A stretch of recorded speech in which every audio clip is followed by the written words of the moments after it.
নমস্কার বন্ধুরা, শুভ সকাল। তোমরা দেখো আমার চা বসে গেছে, এদিকে চায়ের কাপও রেডি হয়ে গেছে। তোমাদের প্রথমে বলি, ভিডিওটা শুরু থেকে শেষ অবধি দেখো, তবেই তোমরা বুঝতে পারবে। আর এদিকে দেখো আমি চা নিয়ে বসে পড়েছি, কিন্তু দূর থেকে আমার কানে নাম কীর্তনের আওয়াজ আসছে। এত ভালো লাগছে, জানি না এটা আমাদের বাড়ির দিকে আসছে কিনা। বাড়ির দিকে যদি আসে ডেফিনেটলি তোমাদের সঙ্গে আমি শেয়ার করব, আর ওনারা কোথার থেকে আসছে সেটাও জানবো।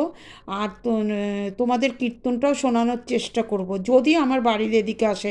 হ্যাঁ, আস্তে আস্তে তো দূর থেকে আওয়াজটা সামনের দিকেই চলে আসছে।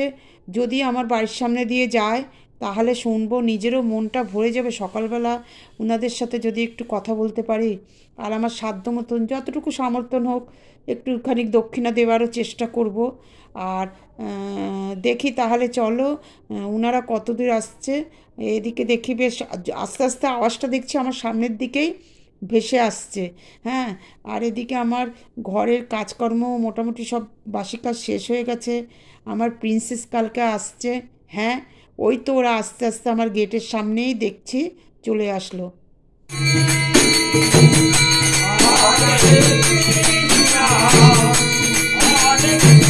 কোথায় আপনাদের আশ্রমটা? আশ্রমটা কোথায়? গঙ্গাসাগর কাকদ্বীপ, আমাদের রাধা গোবিন্দ চৈতন্য সেবাশ্রম। আচ্ছা, কতদিন এটা? এটা কতদিনের আশ্রম? হ্যাঁ, আশ্রম আমাদের আশ্রমের বয়স অনেক। আচ্ছা 30 থেকে 40 বছর আশ্রমটা। আচ্ছা, কতজন ছেলে মেয়ে আছে?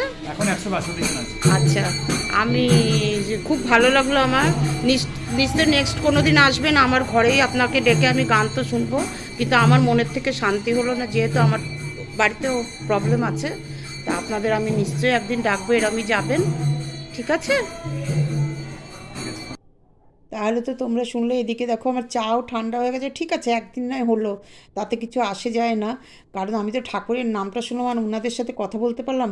আর তোমরা লক্ষ্য করেছো কিনা জানি না, আমার ওদিকে বাইরে জামা কাপড়ও কেচে মেলতে দিয়ে দিয়েছি ঠিক 7টার মধ্যে। এদিকে ঘরবাড়িও গোছানো হয়ে গেছে। রান্নার দিকে যাব, কালকে আমার প্রিন্সেস ফিরে আসছে কলকাতা থেকে। তাহলে চলো, ভিডিওটা আজকে এতটাই রাখলাম। তোমাদের যদি আমার নাম কীর্তন যে শোনালাম ভালো লেগে থাকে, আর আমার ভিডিওটা ভালো লেগে থাকলে লাইক করো, শেয়ার করো, বেশি বেশি করে সাবস্ক্রাইব করো। টাটা।